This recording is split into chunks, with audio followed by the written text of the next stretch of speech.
Thank you so much for joining us at 4 o'clock. Here's what we have coming up right now at 5.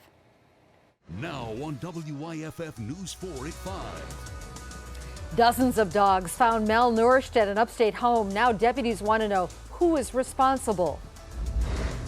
I think it's exciting because it's like just going to every game and knowing that you're gonna win.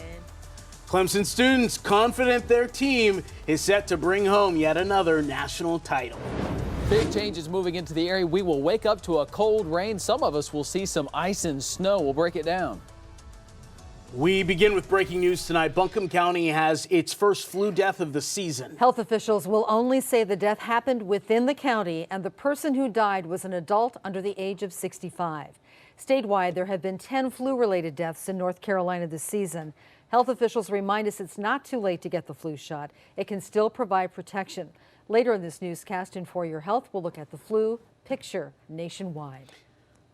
We are also following breaking news out of Greenville County. 39 dogs found malnourished. 2 others already died when investigators got there. Investigators called to the home around 11 this morning to a home on Dunklin Bridge Road. Now, investigators were called, as I mentioned this morning, and this is in Fountain Inn. Officials say the request was made by Animal Control. Their officers were called to the property regarding the operation of a possible puppy mill of caged dogs being used for breeding. Deputies say they found 2 dead dogs, and the other 39 dogs were described as a variety of breeds, significantly malnourished and not being properly cared for.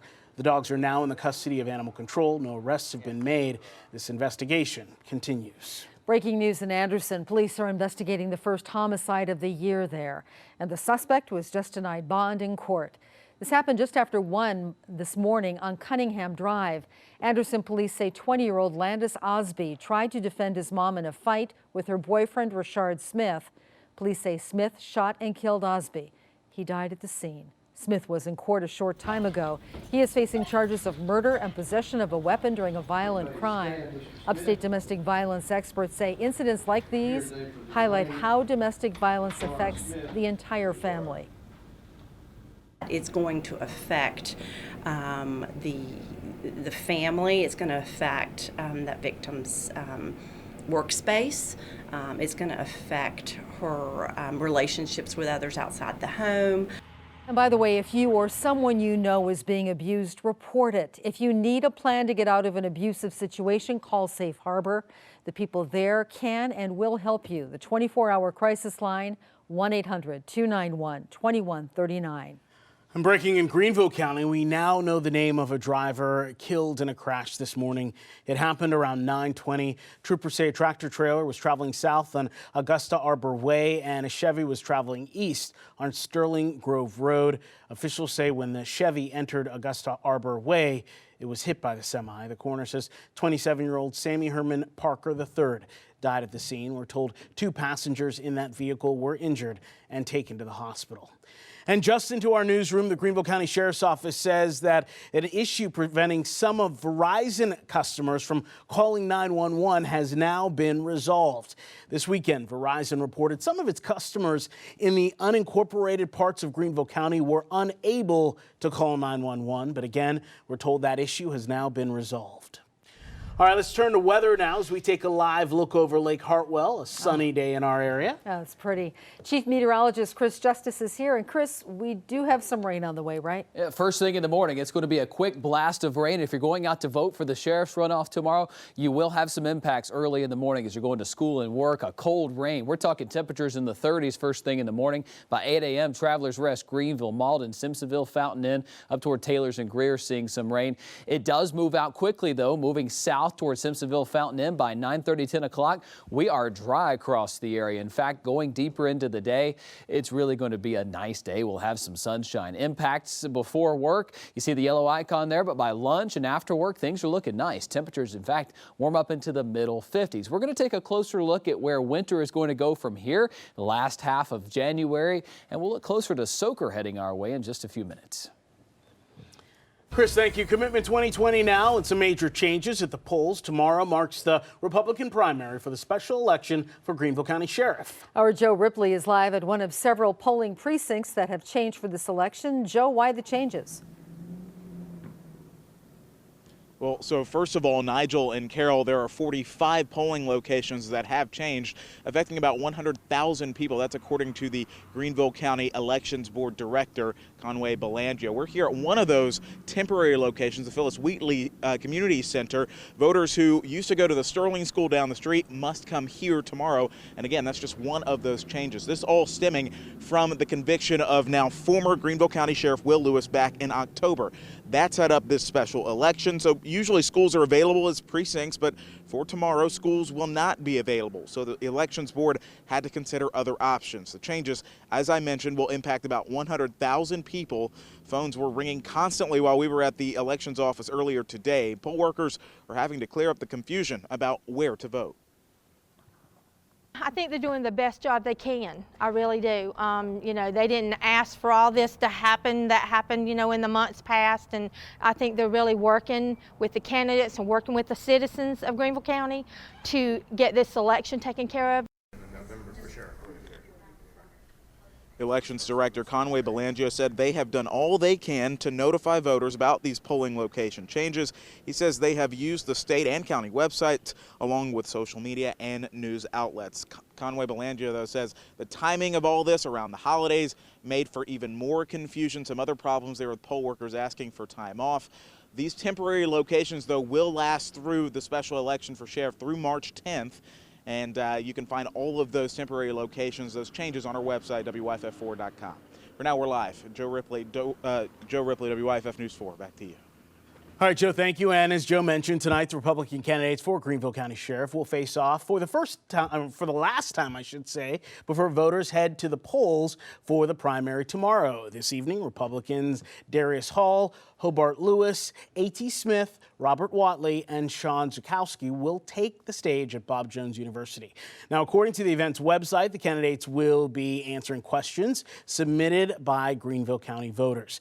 It's happening at 6:45 this evening on the campus of Bob Jones University. The primary election is tomorrow, January 7th. Now, Democrat Paul Guy is also running for sheriff. Firefighters in Spartanburg County are investigating a fire that destroyed a business. It happened this morning along Asheville Highway at Glenn's Heating and Air.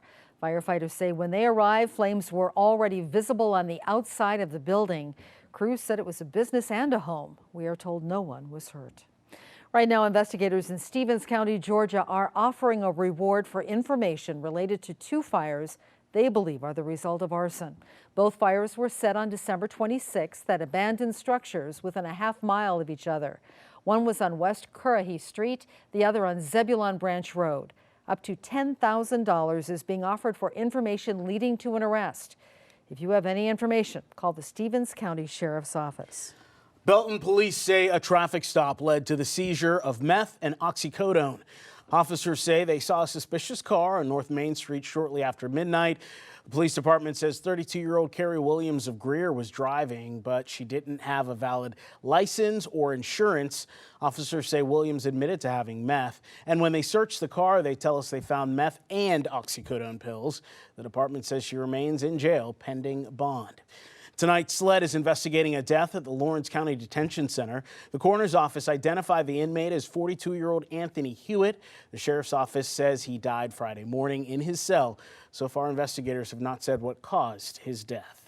We are 1 week away from college football's national championship. And the Clemson Tigers will take on the LSU Tigers in New Orleans. Our Alan Devlin spent the morning at Clemson's football media day and joins us now from the WYFF News 4 Clemson Bureau with more. Alan.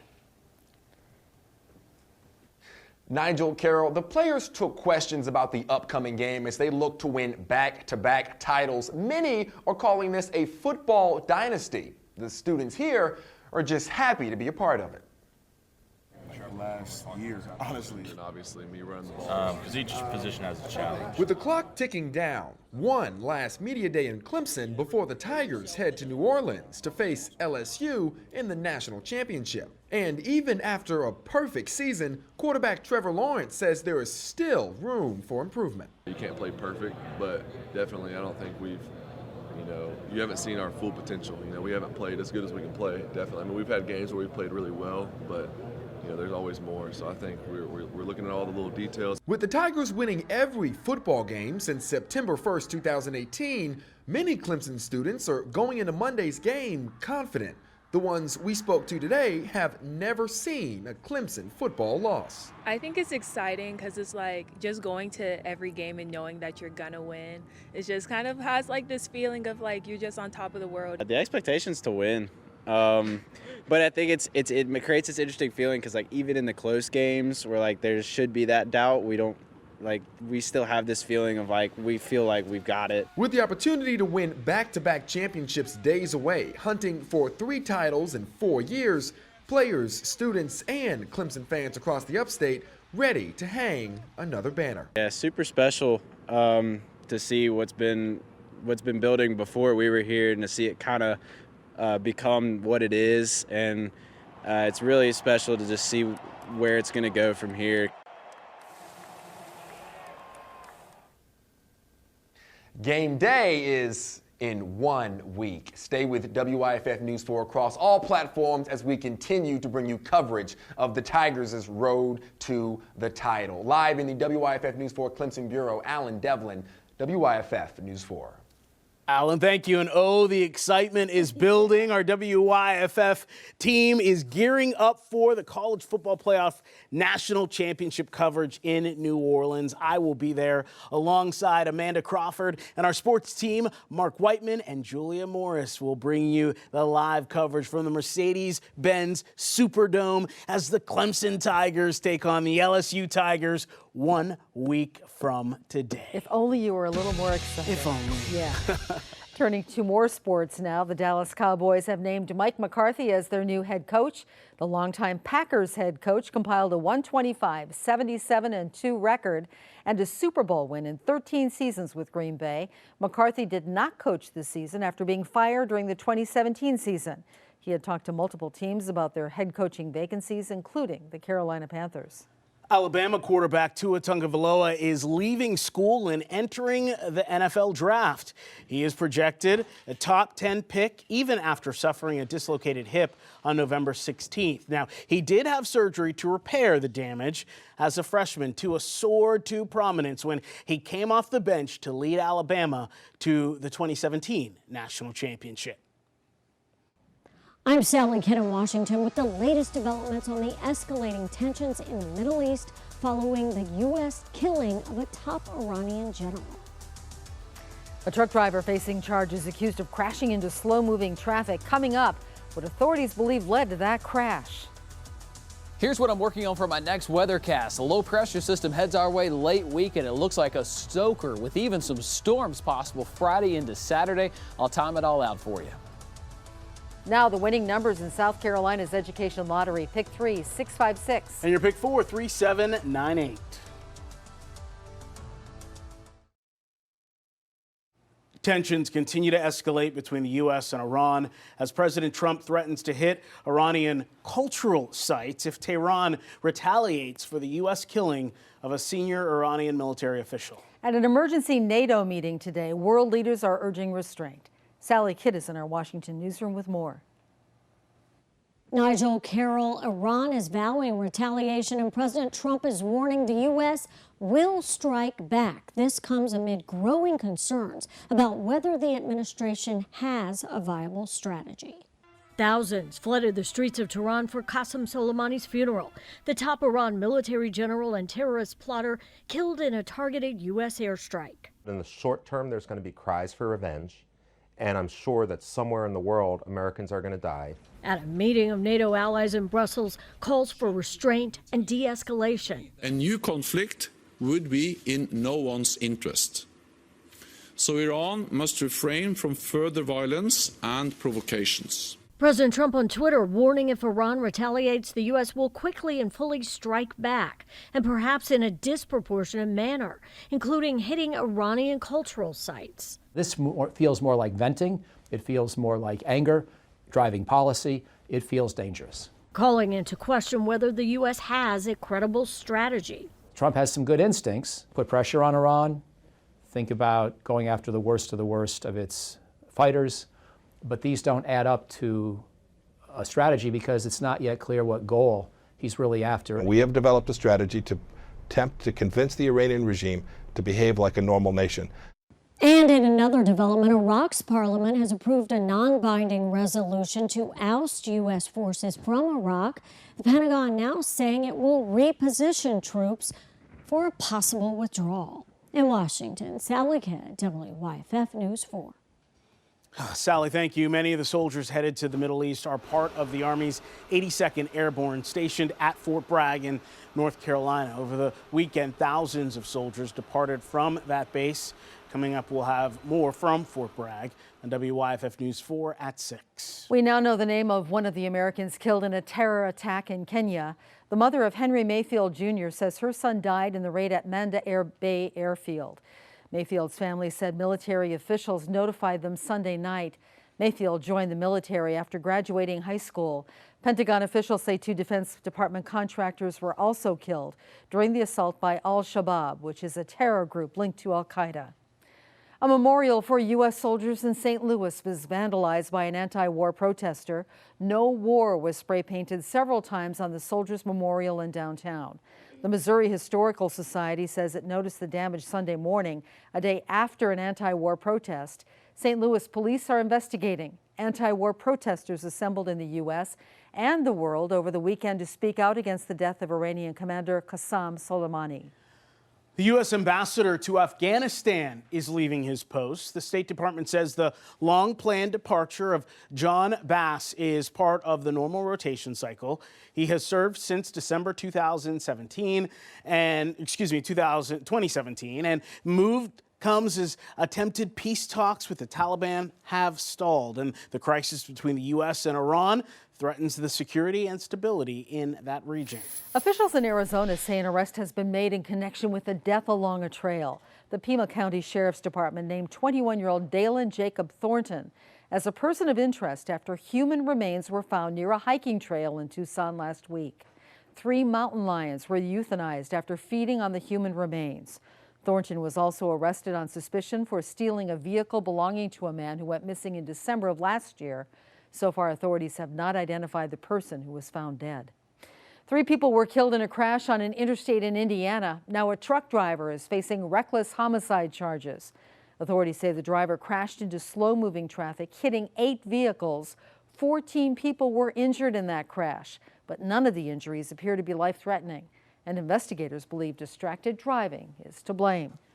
4 people were killed and 21 others injured when a fire broke out at a hospice in Poland. Firefighters said all 4 victims were patients. One of the victims died at the scene, the other 3 a short time later at a hospital. An investigation into what started the fire is underway, but preliminary reports suggest it could have been caused by a patient's cigarette. In Virginia, Charlottesville firefighters were called to a partial crane collapse this morning. One construction worker was hurt in the collapse. Crews used a ladder truck to rescue the worker from the roof of a building. City officials say he suffered a broken leg. Now, no word yet on what caused that crane to collapse. Nice evening out there. 59 degrees in Greenville, 59 in Anderson. We've got 52 in Asheville. Temperatures running about 5 degrees above where we should be for this time of the year. Tomorrow morning, a much different start to the day. We'll wake up to a cold rain in 30s across much of the area. A mixed bag of precipitation northeast of Asheville where there are some concerns for some slick spots. Let me time it out here for you. Clouds in place by 11 o'clock tonight. Here comes the rain, and notice how the pink showing up here will be sleet, snow, and freezing rain. North and east of Asheville along I-40 in McDowell County up toward Mitchell and Yancey counties, and a cold rainforest in Greenville, Spartanburg, Pickens counties. It's all out of here very quickly. By 10 a.m. we'll start to see things dry up and the skies will clear. We'll see some sunshine, 40s for highs in the mountains, 50s for highs in the upstate. We'll look for a low tonight of 40 in Greenville, 41 in Anderson, 38 in Pickens, 35 in Asheville. I don't see wintry concerns in downtown Asheville, but the eastern side of Buncombe County as you go into McDowell County. Certainly could be some slick spots, so be careful early in the morning. Tomorrow we'll see some rain early, but clearing as the day goes on. 57 by lunchtime in Greenville, 55 in Spartanburg. A cool down tomorrow evening with the wind up as well will make it feel quite chilly. Look for a high of 57 in Anderson, 59 in Lawrence. Greenwood, you'll top out close to 60 degrees tomorrow. All in all, it's not going to be a lot of rain. About a 1/10 of an inch to a 1/4 of an inch by tomorrow midday. Then it's out of here. A bigger soaker heading our way, though, late week. Look at this. 1 to 3+ inches of rain expected Friday and Saturday of this week. The greatest rain looks to fall in the northern part of the upstate from Pickens to Oconee County into the southwest mountains of North Carolina. Let me time it out here for you. If you're traveling south and west to go to the Clemson game, boy, it's going to be wet Friday and Saturday. I would travel Thursday if you can, or Sunday, because this is going to be a soaker here all the way Thursday night through Saturday. And this comes with some storms along a cold front back here toward the west that'll move through New Orleans Friday night into Saturday. Here you see it, some storms in Alabama moving into Georgia, but I think our severe risk is relatively low. We'll see some rain certainly, and it moves out by Sunday midday, not before moving back into our area next Monday evening. So a wet outlook here. In fact, looking at the next week to 2 weeks, we are going to be above average in the precipitation category. But look at this. Where is winter? It's hiding from us. Back up toward the north and west, temperatures looking all the way into the middle part of January look to be not only above normal, but well above normal in the 60s, even close to 70 degrees. The 4-day looks like this. A 60% chance of rain early tomorrow morning, a high of 54. Clearing out for Wednesday, Thursday. It's an impact day Friday and Saturday with heavy rain, clearing for Sunday before moving back in. Congratulations to our umbrella winner today. Comes to us from Greenwood, Robert Gaskin. Chris, thank you. And coming up all new on WYFF News 4 at 6, conflict from a political ad. County votes for a new sheriff on Tuesday. We can't afford. It's an ad from the A.T. Smith for Sheriff campaign. Accusations of wrongdoing by the other candidates. We're digging into this ad next at 6, right here on WYFF News 4. A major new lawsuit against the Boy Scouts of America, alleging abuse and cover-ups. Our national television exclusive coming up.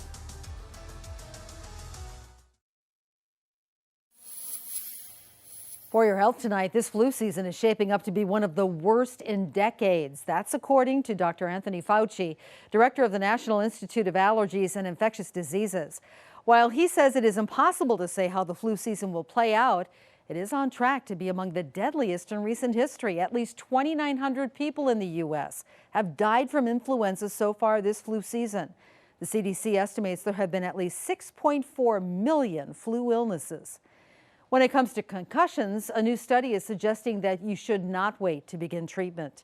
Researchers looked at 162 athletes who have been diagnosed with a concussion. They found those who were treated within the first week of injury recovered faster than those who waited at least 8 days. However, once in care, the length of time recovering was about the same. Millions of young women may still be getting invasive medical exams that are unnecessary. Health experts currently recommend cervical cancer screening to begin for women starting at the age of 21. But researchers found that roughly 1.4 million women between 15 and 20 underwent a pelvic exam in a single year that was potentially unnecessary. And an estimated 1.6 million received a Pap test, which may not have been needed. The cost of these exams was about $123 million a year. Chris? Carol, our next rain moves in tomorrow morning. I'll time it out and show you how much we'll see. Live, local, breaking news. This is WYFF News 4 at 5. New concerns for Boeing after inspectors find another problem with 737 MAX jets. Harvey Weinstein back in court today with his sexual assault trial set to start. And U.S. firefighters land in Australia to help provide relief as wildfires continue to burn. New tonight, a major lawsuit today against the Boy Scouts of America, the first federal one of its kind. Our National Investigative Unit has a television exclusive hearing from a victim challenging one of America's oldest organizations for youth. Chief National Investigative Correspondent Mark Albert has more now from Washington. The attorneys are suing on behalf of 8 men, but also provided us a database with details on 1,500 people they represent who all say they were abused while in the Boy Scouts. The ages 5 to 19 at the time of the alleged abuse, which they say occurred between 1945 and as recently as last year. How many years were you in scouting? 9 or 10. Rick rose all the way to Eagle Scout, the highest scouting rank, while concealing a secret, he says, about one of his scout leaders in Florida, who he claims sexually abused him for 3 years. This is somebody you trusted. Absolutely. A leader. One would hope. And did this person betray you? 100%. Rick and several other scouts are part of a new lawsuit against the Boy Scouts of America, alleging, quote, rampant sexual abuse and efforts to cover up the extensive evidence in its files. Rick is listed as one of 8 John Does, so we're not using his last name. How old are you today? 38. And so it's been a quarter century since this happened. It has. I do feel the pain because while what happened to me was wrong and absolutely not okay, I'm confident in my mind with 100% certainty that much worse happened to many others, which breaks my heart for them. Tip of a much, much larger iceberg. Eitan Goldman is one of Rick's attorneys. Did the Boy Scouts of America know about this problem years ago? Oh, there's no question that they did. No question. No, they've known about it for generations.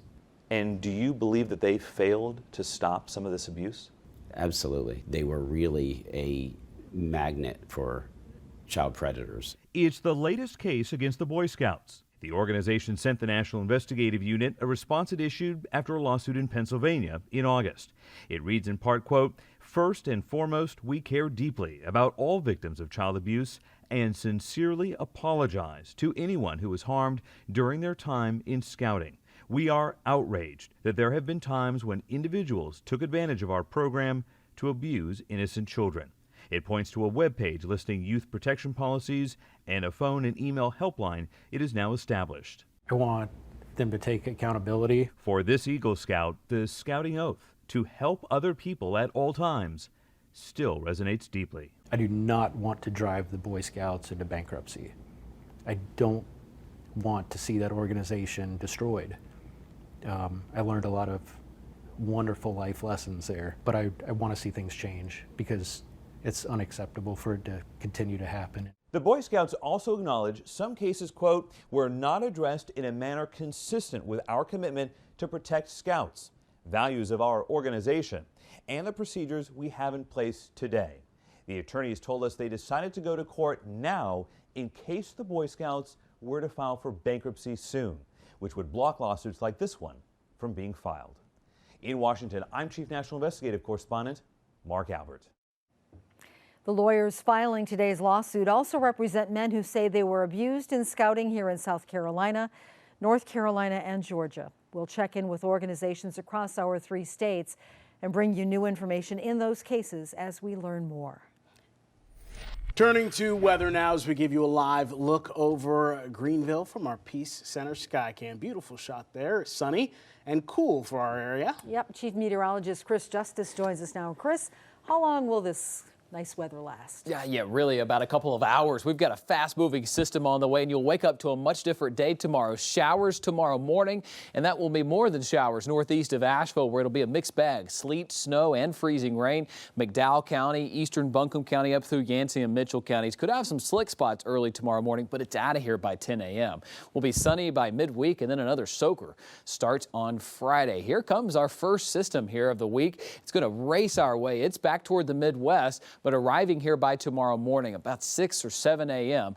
And right now we're completely clear, and this is a fast mover, so it's in here and it's out of here within 2 or 3 hours. A winter weather advisory for McDowell County, Yancey, Mitchell counties, up toward Avery and Watauga counties near Boone. It does not include Buncombe County or Asheville, where temperatures will be just warm enough for it to be a cold rain.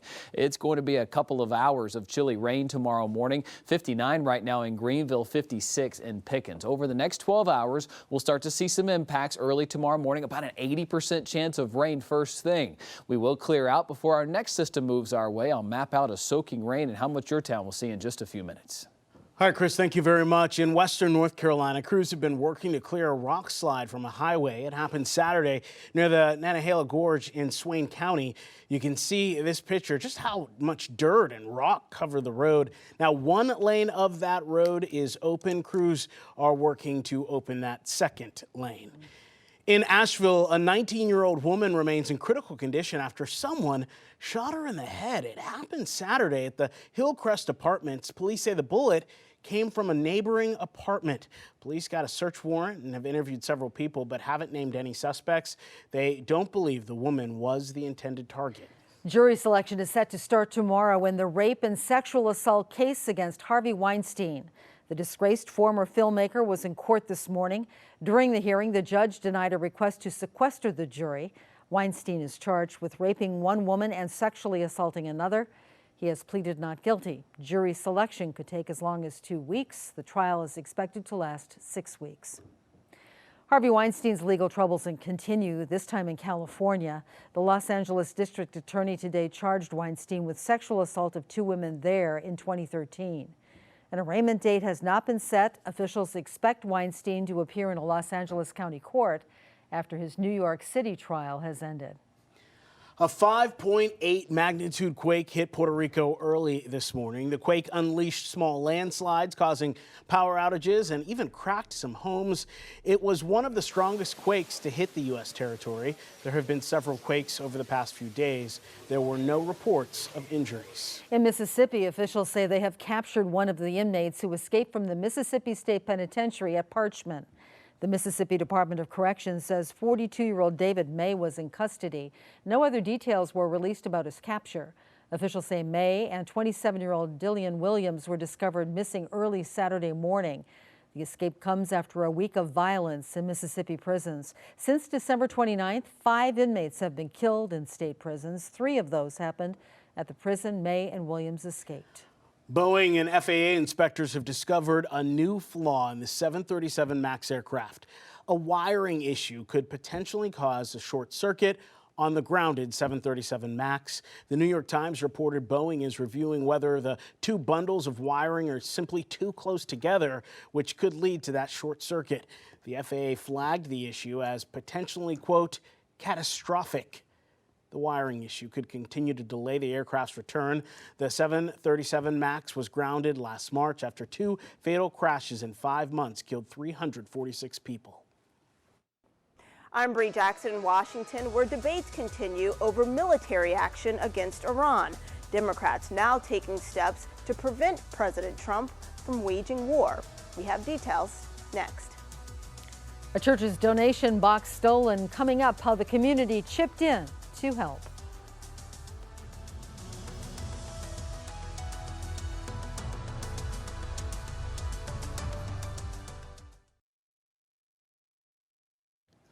Firefighters from the United States arrived in Sydney, Australia today to assist their Australian colleagues with battling wildfires. At least 25 people have been killed, 2,000 homes destroyed by the blazes, which have so far scorched an area twice the size of Maryland. The current situation is it's extreme. You know that there's a lot of people that have been at it since September and October through November and stuff, so people are tired. And so we're here to actually relieve and try to lend a hand and give those folks the rest that they direly need. Hot and dry weather has helped fuel those fires in Australia, and recent rains have not been enough to help stop the fires. The wildfires in Australia have undone decades of careful conservation work on Australia's Kangaroo Island. Experts working on the island say the fires have killed thousands of koalas and kangaroos.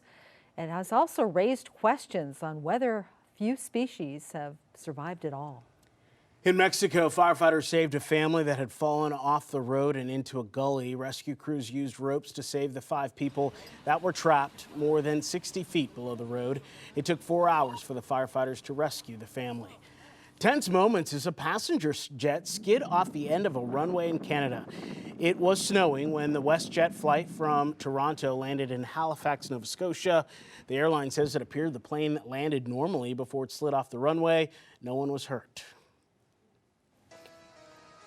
Here's a live look from our Peace Center Skycam. A few high clouds moving in right now ahead of some rain tomorrow morning. I'll track that for you straight ahead.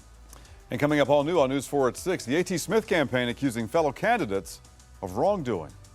County votes for a new sheriff on Tuesday. We can't afford. We're looking into this new TV ad in the race for Greenville County Sheriff, an accusation of sexual harassment. Next at 6, right here, the response on WYFF News 4.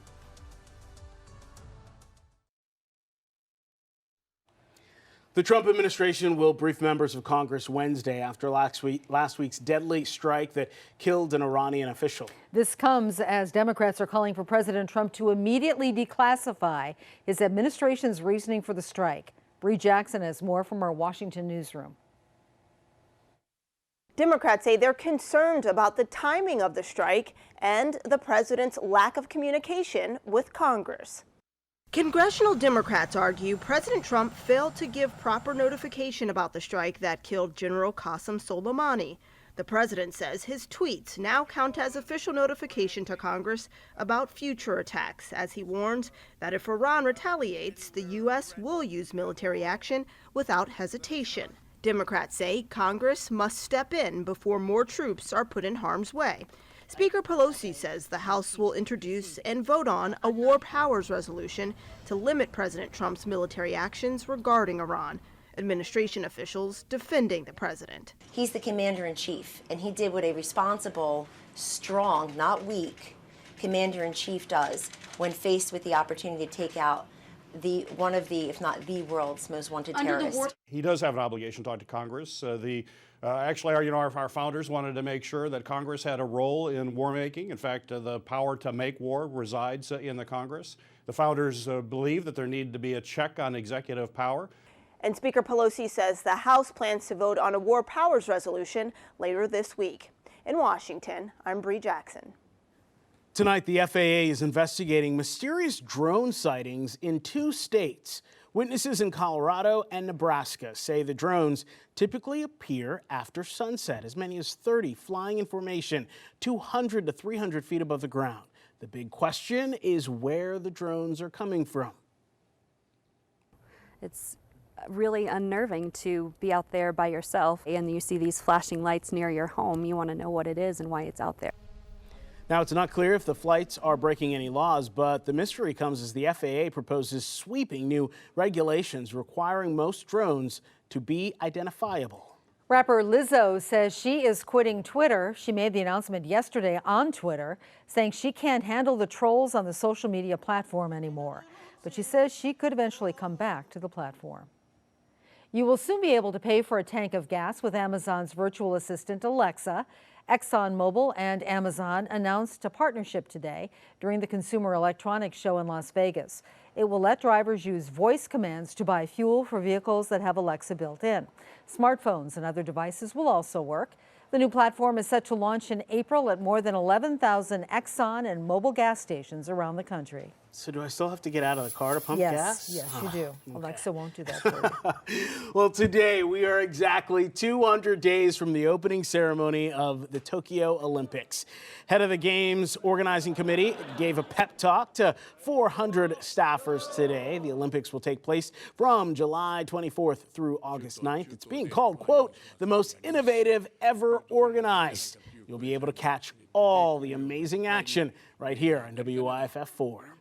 And breakdancing will soon become an Olympic sport. Yes, breakdancing. And Team USA is getting ready. Breakdancing will make its premiere at the 2024 Olympics in Paris. Coach Antonio Castillo is in charge of forming the first Team USA. He runs a dance studio in Maryland and helped invent the scoring system that's widely used in competitions. Castillo says back when he started breakdancing, he never thought it would become an Olympic sport. A lot of times people told me you can't make a job from breaking. It's impossible. Go to school, get a job, pay your bills on time. Olympic breakdancers will be scored on a 10-point system on things like footwork, freezing in different poses, and of course, those famous floor spins. There you go.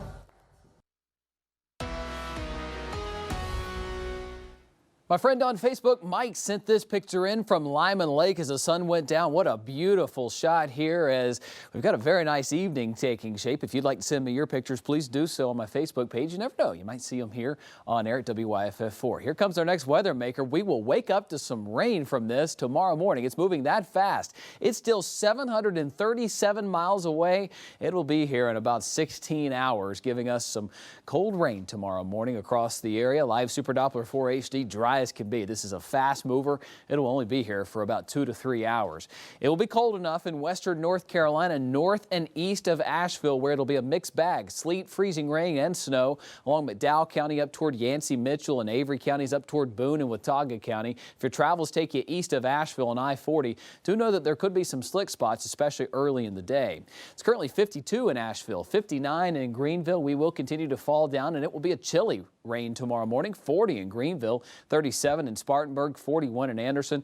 I don't expect frozen concerns in Asheville, but east of town, as you go toward the Buncombe McDowell County line, there could be some slick spots tomorrow. It moves out quick, though. We're in the impact mode through 10 a.m. with those showers lingering, but sunshine by the afternoon. It'll be breezy and chilly out there, especially in the mountains. We'll see the rain early in the morning, moving on out by 1 o'clock. The breeze will be around 30 miles per hour in the afternoon for the mountains, about 15 miles per hour in the upstate as we top out close to 60 degrees, a similar day to what we had today. Let me time it out here for you. Here comes the rain tomorrow morning, knocking on the door by 6 a.m. A quick batch of frozen precipitation early for western North Carolina, northeast of Asheville. Then it's gone. We'll see some rain early, but clearing by 10 a.m. or so. And then comes our next system. A couple of dry days here for us. Quick blast of some rain tomorrow morning, but the second one that comes our way brings 1 to 3+ inches of rain Thursday night through Saturday night, and it's going to be a soaker, especially if your travels take you southwest of town toward the Clemson National Championship game. There will be heavy rain on Friday, even some storms on Saturday. I'm watching this cold front back toward the west. It'll move through New Orleans Saturday afternoon. It will have some storms with it, so expect some travel delays if you're driving or flying that direction, especially on Saturday. That's when the rainiest will be across our area. But it moves out quickly by Sunday, but not so fast. I am starting to see trends in the models that say this front's going to stall just south of us and move back our way, giving us additional rain early next week. So the 4-day looks like this. Rain early tomorrow morning, then clearing 54. Sunshine Wednesday and Thursday before we have an impact day Friday and Saturday. You see the yellow icons there? We're looking at heavy rain, but it will be warm in the mid to upper 60s. Chris, thank you. Now to our local shots of the day. Check out that sunrise. Isn't that nice? Wow. Taken over the weekend at the Portman Marina on Lake Hartwell. And take a look at this rainbow. This is over Saluda Lake in Greenville County over the weekend. Yeah, I saw that too. That rainbow was like following you everywhere you went. It was amazing. Yep, it was intense. Keep those pictures and videos coming. Just go to the upload section of WYFF4.com. or join our Facebook group, You Local Carolinas, and you never know, we might just show your picture on the air. For a lot of people, I think it's a mixture of sadness and anger. Hundreds in donations stolen from a church, but coming up, a community stepped in to help.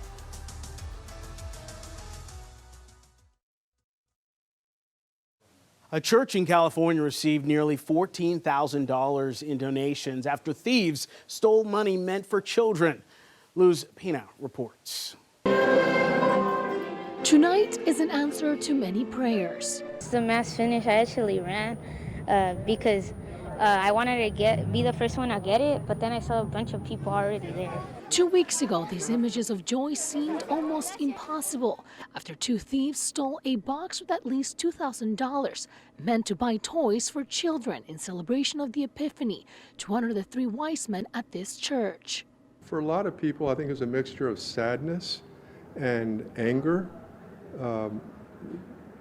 But I think that pretty quickly people simply said, you know, we're going to make it right.